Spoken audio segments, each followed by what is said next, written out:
Hey there, friend. The workout's done, so I thought I'd drop in and talk with you about my progress on Kettlebell.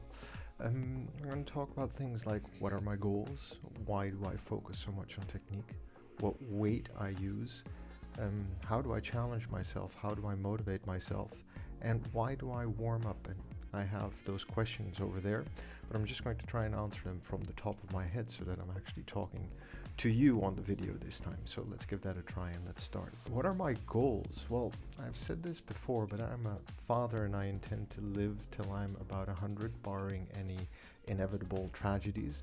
And that means I would like to lead an active and self-sufficient life.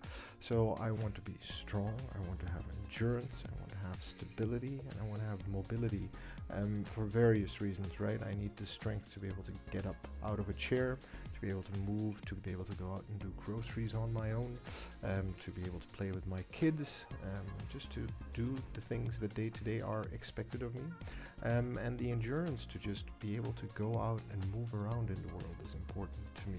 I'll give you an example. I'm picking up my son from the daycare the other day and I'm walking down the stairs and I'm holding him, and for some reason I skip the final step on the stairs, and we don't tumble forward. I actually have enough control in my leg that's on the stairs to kind of brace myself and land on one foot, and my core is strong enough to stay upright so I don't rock him, and I'm able to land, step and stand strong without causing any injury to myself or even worse to my son, right?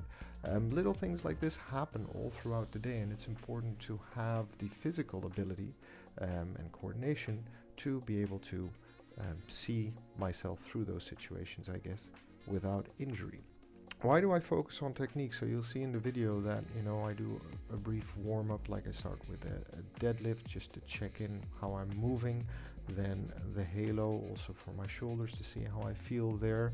I do mobility every day to understand how my body is moving and how I feel in my body. And technique for specifically kettlebell, but any weightlifting, but even when I was doing judo or if I'm going running, is important because technique is how I ensure that my body moves properly and doesn't injure itself. So I would rather master the technique than increase the workload in my workout, if that makes any sense, because I intend to be doing this every day or frequently over the long run and not just for a little bit and then stop because I'm injured. Is what weight I use.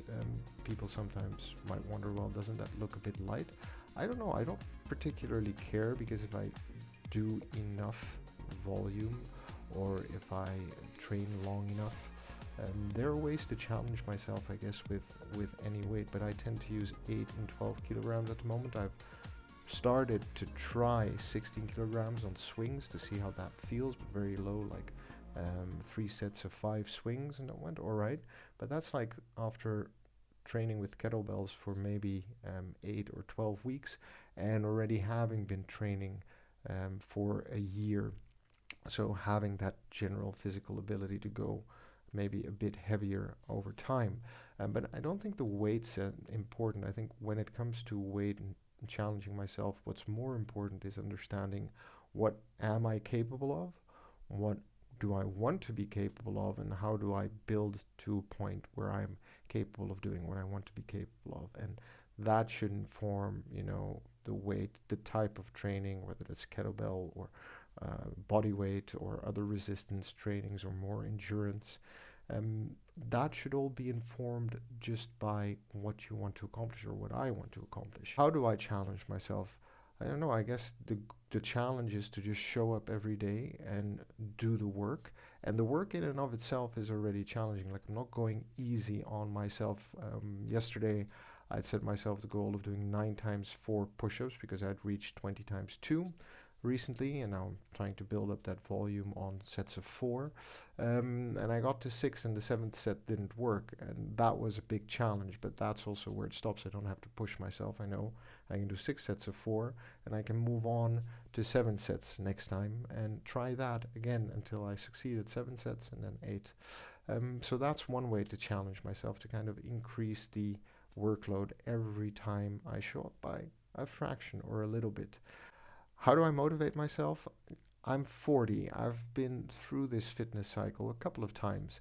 I've been very fit. I've been not so fit. I've been super fit. I've been unhealthy. I've been super fit. I've been middling. I've been just plodding along, and now I'm kind of at a healthy level of performance again. It's just something that I enjoy doing, and because I enjoy doing it, it's easy to get back to it. I think the most important thing about motivation, and especially when it comes to health and fitness, is that you need to pick something that you enjoy doing because you'll keep coming back to it, whether that's going out for walks or for bike rides or skiing, or swimming or hiking or climbing. There could be the gym, but if it's something that you intrinsically just enjoy doing, then that is something that will motivate you to keep going. There's nothing really external that can push you to do this consistently over long periods of time. I guess that's it. That's what I wanted to share and say today. Hope you found this useful. If you did, go ahead and hit that like button and subscribe. And I look forward to continuing this conversation with you. Like I always said, wherever we are, we're fine just the way we are. We've got to love ourselves before we can move on. And the only way to get anything done is by showing up and doing the work.